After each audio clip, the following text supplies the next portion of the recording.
मनोपुब्बंगमाधम्मा मनोसिट्ठा मनोमया मनसाचे पदुठ्ठेन भासति वा करोति वा ततो नं दुःखमन्वेति चक्कं वहतो पदम्। संपूर्ण विश्वाला ज्यांनी सुख शांती मानवता तथा दुःख मुक्तीचा आर्य संदेश दिला, असे ते दुःख मुक्तीचे मार्गदाता दुःखमुक्त महामानव महान कारुणिक तथागत भगवान सम्यक संबुद्ध तथागतांनी आपल्या शुद्ध प्रज्ञेतून निर्मिलेला सद्धम्म आणि त्याच सद्धम्माचा गेली 2500 वर्षांपासून सातत्याने अहोरात्र प्रचार आणि प्रसार करणारा पूजनीय भिक्खू संघ, ज्यांच्या महान आणि असीम त्याग प्रभावामुळे आपल्याला जो हा अनमोल असा बुद्ध धम्म लाभला आणि ज्यांच्यामुळे आपल्याला हे एवढे मोठे वैभव प्राप्त झाले, असे महान युग प्रवर्तक भारतीय राज्यघटनेचे प्रमुख शिल्पकार परमपूज्य बोधिसत्व डॉक्टर बाबासाहेब आंबेडकर आणि सर्वच परिवर्तनवादी संत महापुरुषांच्या महान अशा विचारांना स्मरून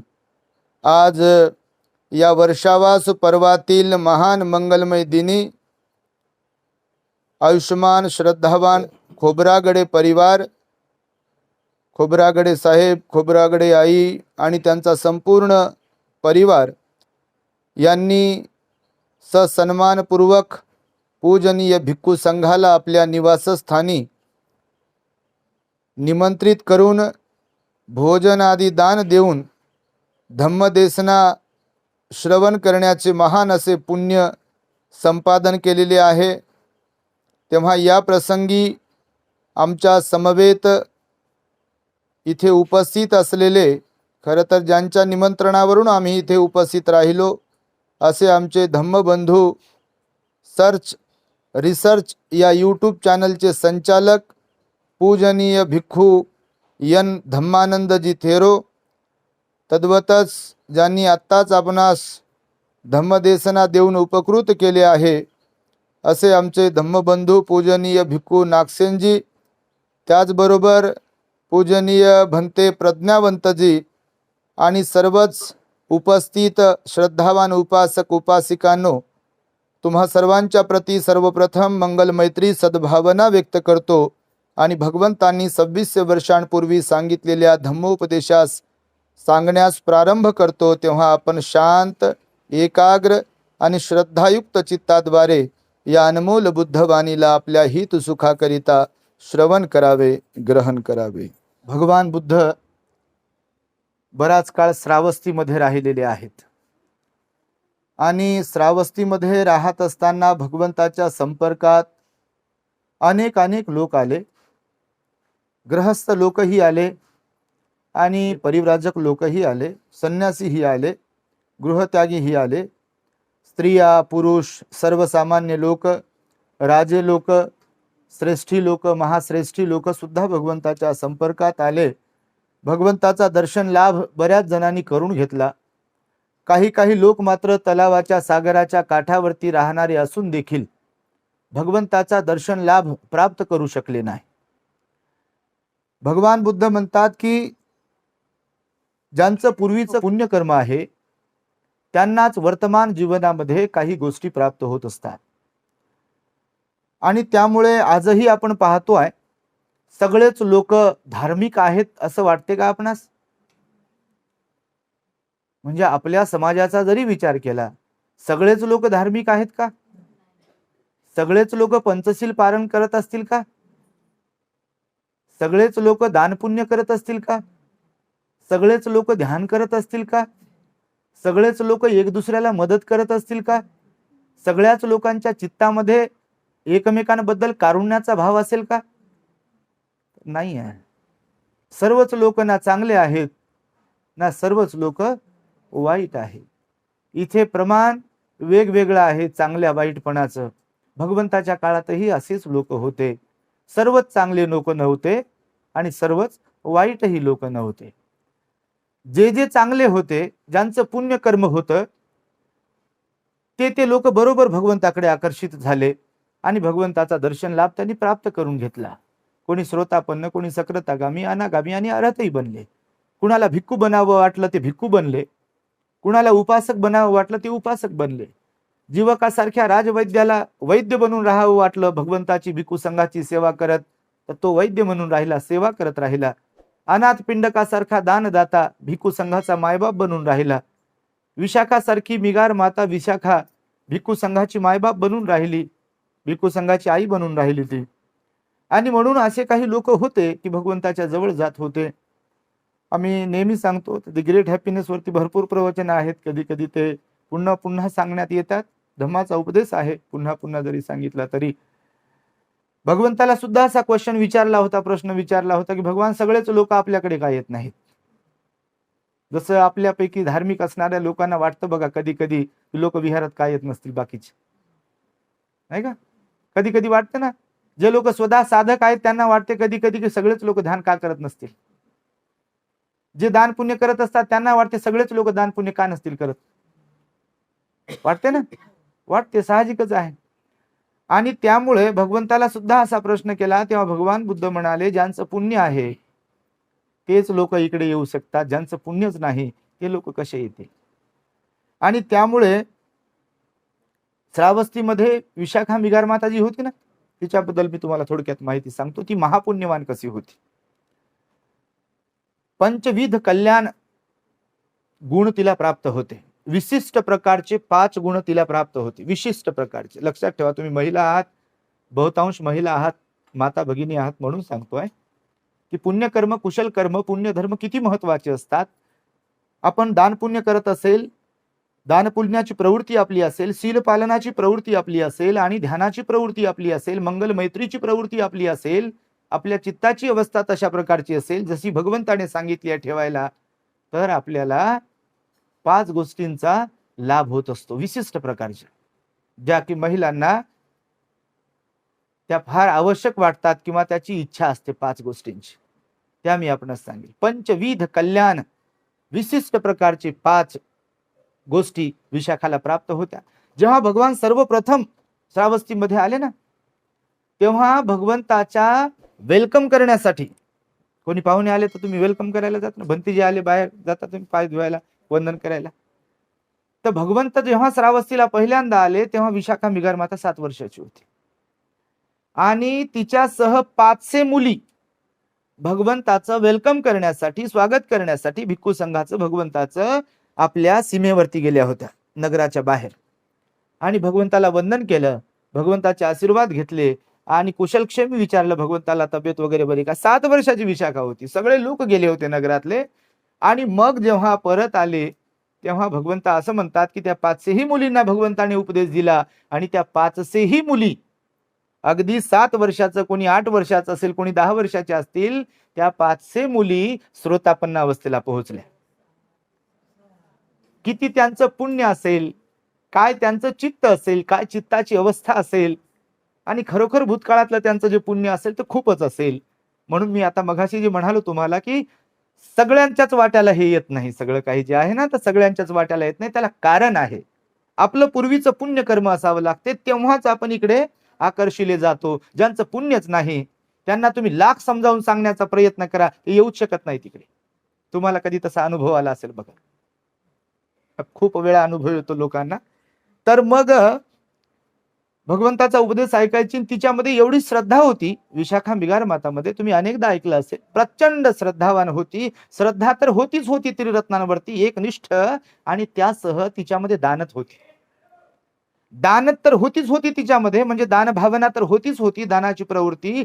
त्यासह जे कोणी भिक्खू असायचे तिच्यापेक्षा वडीलधारी असतील तर ती त्या भिक्खूमध्ये आपल्या वडिलाला पाहायची.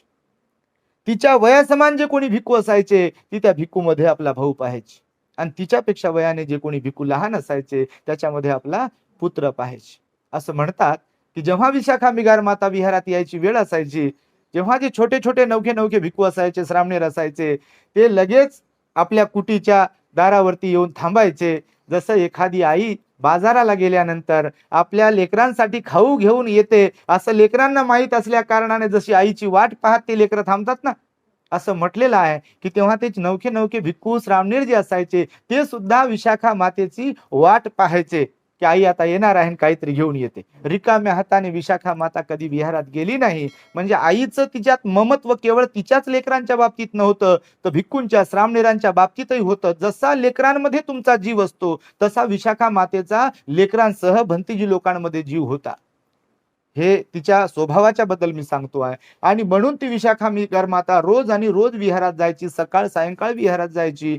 त्यासह ती ध्यान करायची, शील पालन करायची. उपोषथाचा जो उपदेश आहे, तिला बहुमान प्राप्त झाला विशाखा माताला. सर्वप्रथम तिलाच उपदेश दिला भगवंताने. ज्याला तुम्ही उपोषथ पालन करतात ना, जगभरामध्ये लोक उपोषथाचं पालन करतात, सर्वप्रथम उपदेश उपोषथ सुत्ताचा विशाखा मातेला दिला भगवंताने बघा. आणि नंतर मग लोकांना सांगितलं गेलं की उपोषथ असं आहे, उपोषथ तसं आहे, काय ऐकलेलं आहे उपोषथाचा उपदेश. तर मग त्या विशाखाच्या संदर्भात शॉर्टमध्ये सांगतो आम्ही, वेळ कमी आहे आपल्याकडे. तर कोणते 5 विशिष्ट गोष्टी तिला प्राप्त होत्या माहितीये? पहिली गोष्ट तिला प्राप्त होती की तिचे जे केस आहे लांब होते फार आणि काळे भोर होते. शेवटपर्यंत 120 वर्षांचं आयुष्य आपल्या विशाखा माताला प्राप्त होते. एवढी ती पुण्यवान होती. 120 वर्षांची असताना देखील तिचे सर्व केस काळे भोर होते. ही इच्छा प्रत्येक महिलेला असते, प्रत्येक स्त्रीला असते, बरोबर? कोणी आई असो, बहीण असो, प्रत्येक स्त्रीला की आपले केस काळे असावेत आणि लांब असावेत. विशाखा मातेला ही गोष्ट तिच्या पुण्यबळाने प्राप्त झाली होती. तिचे केस लांब तर होतेच होते, पण असं वर्णन केलंय तिच्या केसांचं की ज्या प्रकारे मोराचा पिसारा असतो, मोराचं मोरपंख पाहिले तुम्ही कधी? अतिशय मऊ असतात ते मोरपंख. तिचे केस त्या मोरपंखासारखे होते, एकदम मखमली मऊ. हे एक वैशिष्ट्य तिच्या केसांचं. दुसरं वैशिष्ट्य सांगितलं तिच्या केसांचं की केस जे होते, जसे भगवंताचे केस वरच्या बाजूने उगवतात. आता हे जे मुंडन केलंय तर हे केस असे उगवतात ना, कुणाचे पण केस असे खालच्या बाजूने उगवतात, तर तिचे केस वरच्या बाजूने उगवलेले होते. आणि दुसरी गोष्ट, जसा केसांचा गुंता होतो ना लांब लांब झाल्यानंतर, तर विशाखा मातेच्या केसांचा गुंता होत नव्हता. एक एक केस असा तिला जेव्हा बुचडा सोडायची केसांचा तेव्हा विरळ असायचे, एक एक केस असा विरळ असायचा. हे वैशिष्ट्य तिच्या केसांचं होतं. आणि केस मऊ होते वगैरे वगैरे, हे मी शॉर्ट मध्ये सांगतोय तुम्हाला. तर केस तिला विशिष्ट प्रकारचे प्राप्त झाले होते. नंतर सांगितलंय की मांस कल्याण. मांस कल्याणाच्या संदर्भामध्ये सांगितलंय, हे जे ओठ आहे, प्रत्येक स्त्रीला माता भगिनीला वाटते की आपलं सौंदर्य, चेहऱ्याचं जे सौंदर्य आहे ते सौंदर्य असावं. सगळ्यात शरीराचा बांधा जो आहे तो आपल्या सुंदरच असायला पाहिजे, ती इच्छाच असते. तर विशाखा माता देखील एवढी सुंदर होती, तर तिचे ओठ, तिचे नाक, म्हणजे मांसल बॉडी जी असते, शरीर जे यष्टी ज्याला म्हणतो शरीर यष्टी, अतिशय सुरेख होती. जणू काही मूर्ती जशी घडवतो मूर्तिकार असं तिचं ते शरीर होतं, एकदम घडवल्याप्रमाणे. आणि तिचे ओठांचं म्हणजे ती बिब्याची उपमा दिली. बिबवा समजतं तुम्हाला? बिबवे असतात ना ते असे, म्हणजे खायचे बिबवे, ते काळे नाही, त्याला खायचे बिबवे असतात. तर ते बिबवे जसे असतात, म्हणजे त्याचा सांगितलंय की ते बिबव्या समान तिचे ओठ असे, म्हणजे एकदम असे स्पष्टपणे दिसणारे तिचे ओठ होते. म्हणून मांस कल्याण. तर तिच्या शरीराच्या बद्दल सांगितलं, एका एका अवयवाच्या बद्दल सांगितलंय की तिचा अवयव जणू काही घडवलेला होता, असा तिला हे दुसरं वैशिष्ट्य प्राप्त झालं होतं पुण्यबळामुळे. तिसरं वैशिष्ट्य सांगताना सांगितलेलं आहे अस्थि कल्याण. अस्थि कल्याणामध्ये सांगितलं आहे की तिचे जे दात होते, एक तर पूर्ण दातांच्या पंक्ती शेवटपर्यंत होत्या. 120 वर्षांची असताना पर्यंत दाताची पंक्ती जशाच तशी होती. साधारणतः दात काही ठराविक वयानंतर पडतात प्रत्येकाचे आपले, परंतु विशाखा माताचं वैशिष्ट्य होतं 120 वर्षांची असताना देखील सर्व दातांची खालची वरची पंक्ती जशाच तशी होती. पांढरे शुभ्र दात तिचे होते आणि अतिशय आकर्षक असे ते दात होते तिचे. हे तिसरं वैशिष्ट्य तिला प्राप्त झालेलं होतं. त्यानंतर छवी कल्याण सांगितलंय. छवी कल्याण म्हणजे ही जी कांती आहे त्वचा. आता प्रत्येकाला वाटते बघा आपली त्वचा जी आहे ती फार सुंदर असायला पाहिजे. गोरं तर असावंच वाटते प्रत्येकाला, परंतु ती त्वचा सुद्धा, काल आम्ही विहारामध्ये सांगितलं, बाळाचं उदाहरण सांगितलं. बाळ जसं असते ते बाळ फार आपल्याला आवडते, कोणतंही बाळ असेल तर. का तर त्याची जी त्वचा असते ना, ती एकदम मऊ मऊ असते, नाही का? एकदम ते कसंही असेल, पण बाळ जेव्हा असतं ते बाळ अट्रॅक्टिव्हच असतं, प्रत्येकाला ते आवडतं बाळ, त्याला घ्यावं असं वाटते प्रत्येकाला. तर विशाखा मिगार माताचं सुद्धा सौंदर्य जे आहे ना, त्वचा वगैरे जे आहे, डोळे जे आहे, त्वचा, डोळे, नाक, 120 वर्ष होईपर्यंत देखील अगदी मऊ आणि मऊ त्वचा होती. एकदम पूर्ण शरीर एकदम रेखीव होतं. शरीरावर सुरकुत्या पडल्या नव्हत्या तिच्या शेवटपर्यंत. डोळे अंध झाले नव्हते तिचे शेवटपर्यंत. कान बहिरे झाले नव्हते तिचे शेवटपर्यंत. 120 वर्षांची असताना प्रत्येकाला हे अशा इच्छा असतात की हे आम्हाला असं प्राप्त झालं पाहिजे, नाही का? तर विशाखाला हे वैशिष्ट्य प्राप्त झालं होतं, चौथं. आणि 5वं वैशिष्ट्य सांगताना सांगितलेलं आहे वय कल्याण. वय कल्याण म्हणजे तिचं जे वय होतं 120 वर्षाचं तर लाभलंच होतं, आणि आता मी जसं सांगितलं तुम्हाला, शेवटपर्यंत तिला तारुण्य होतं. उपमा देऊन सांगितलं तिच्याबद्दल वर्णन करताना की 16 वर्षाची तरुणी जशी तिची शरीर यष्टी असते, अगदी तद्वतच 120 वर्षाच्या मिगार मातेची शरीर यष्टी होती. किती पुण्यवान असेल, महान पुण्यवान होती विशाखा मिगार माता. आणि भगवंताला जेव्हा विचारलं, भगवान हे जे असं हिला प्राप्त झालाय, हे 5 गोष्टी वैशिष्ट्यपूर्ण ज्या प्राप्त झालाय, तेव्हा भगवान म्हणतात हिने अनेक जन्मांमध्ये दान पुण्य केलाय, सील पालन केलाय आणि ध्यान केलेलं आहे. तेव्हा वर्तमान जीवनामध्ये सुद्धा जरी आपल्याला कधी वाटत असेल कुणाला की अगोदरचं काही आहे की नाही, तर ते जरी विचार करत नसलो तरी आत्ता वर्तमान जीवनामध्ये भगवान म्हणाले की मनुष्याला संधी आहे आयुष्य, वर्ण, सुख आणि बल प्राप्त करून घेण्यासाठीची. कारण 4 गोष्टीचा लाभ प्राप्त होतो म्हणाले भगवान बुद्ध. जे लोक दान पुण्य करत असतात, जे लोक सील पालन करत असतात आणि जे लोक ध्यान करत असतात, त्यांना 4 गोष्टींचा लाभ होतो म्हणतात भगवान बुद्ध. अभिवादन सिलिस्स निच्चं वद्धापचायिनो चत्तारो धम्मा वड्ढन्ति आयु वन्न सुखं बलं. किती गोष्टी झाल्या ह्या? 4 गोष्टींचा लाभ होतो. म्हणून जीवनामध्ये मिळालेल्या आयुष्यामध्ये जोपर्यंत हातपाय चालतात, जोपर्यंत चाब्या हातात आहेत, जोपर्यंत मालक आहो, तोपर्यंत जिथे जिथे जे जे म्हणून काही दान पुण्य करता येईल, भोजनाचं दान आहे, वस्त्रांचं दान आहे, औषधांचं दान आहे, जे जे काही करता येईल. कारण मुबलक प्रमाणात आपल्याकडे अशा काही गोष्टी असतात की त्या काही काळानंतर फेकून देण्यात जातात. तुम्ही महिला जर माता भगिनी तर विचार, आम्ही नेहमी विहारामध्ये आमच्या सांगत असतो की घरामध्ये कपडे तर एवढे भरून असतात की बापा 2-3 कपाट भरलेत आणि तरी दुकानासमोरून चालले तर माझ्यासाठी घेता का, असा भाव प्रत्येकीत असतो. तर आम्ही नेहमी आपल्या लोकांना सांगतो, महिलांना, बिचाऱ्या भगिनींना सांगतो की ठीक आहे, आता मालामाल बाबासाहेबांना केलंय ते घ्यायला काही हरकत नाही, ते वाईट नाही तसं घेणं वगैरे, पण जे आपल्याकडे आहे ऑलरेडी तर त्याचं दान तर द्यावं. मग ते ठेवून ठेवून ठेवून ठेवून एक दिवस आपलंच बटन दबलं गेले. कोण घालते आपले कपडे, कोण वापरते कपडे बिपडे? कोणी वापरत नाही. सोनं काढून घेतील, हातात काय आहे का पहा म्हणतील, गळ्यात काय आहे का पहा म्हणतील, नाकात काय राहिलं का पहा म्हणतील, पायात काय राहिलं का पहा म्हणतील, आंघोळीच्या अगोदर काढून घ्या म्हणतील, एखाद्या म्हाताऱ्या बाईला बोलवा म्हणतील, म्हाताऱ्या माणसाला बोलवा म्हणतील आणि त्यांच्या हाताने काढून घ्या. कपडे बिपडे कोण घेते? आता तिच्या कॉटवर झोपले, ती गादी जाळा म्हणतात तिकडं, आणि ती उशी जाळा म्हणतात तिकडं, ती चादरे जाळा म्हणतात तिकडं, म्हणतात का नाही लोक?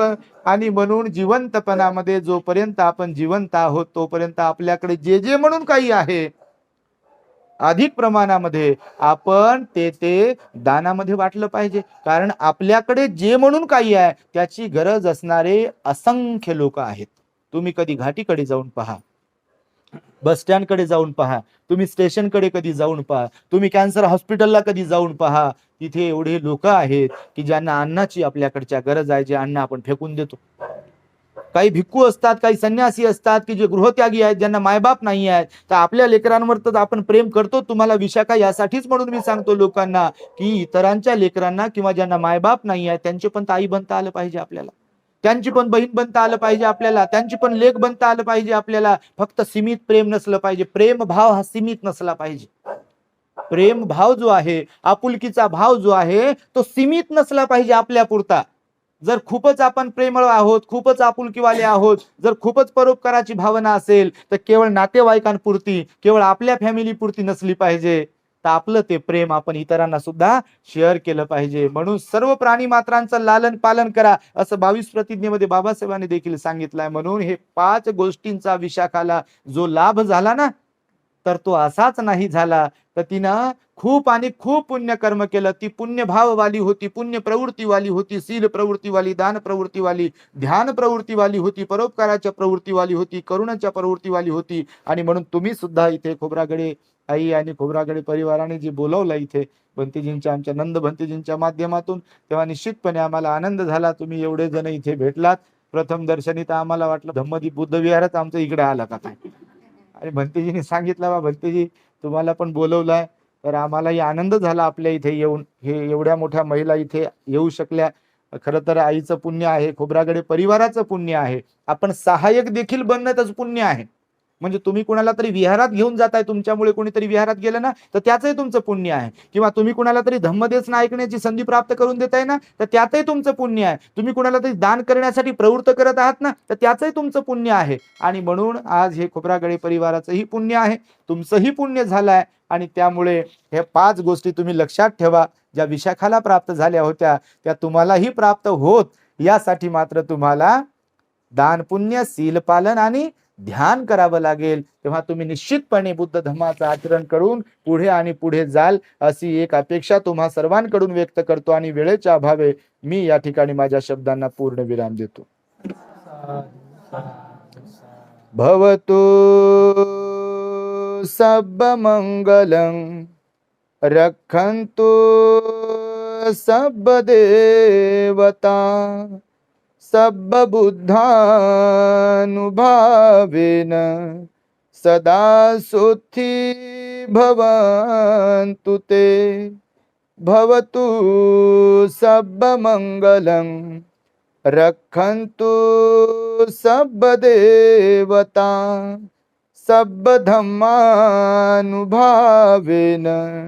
सदा सुखी भवन्तु ते. भवतु सब मंगलं रक्षन्तु सब देवता सब संघानुभावेन सदा सुखी भवन्तु ते.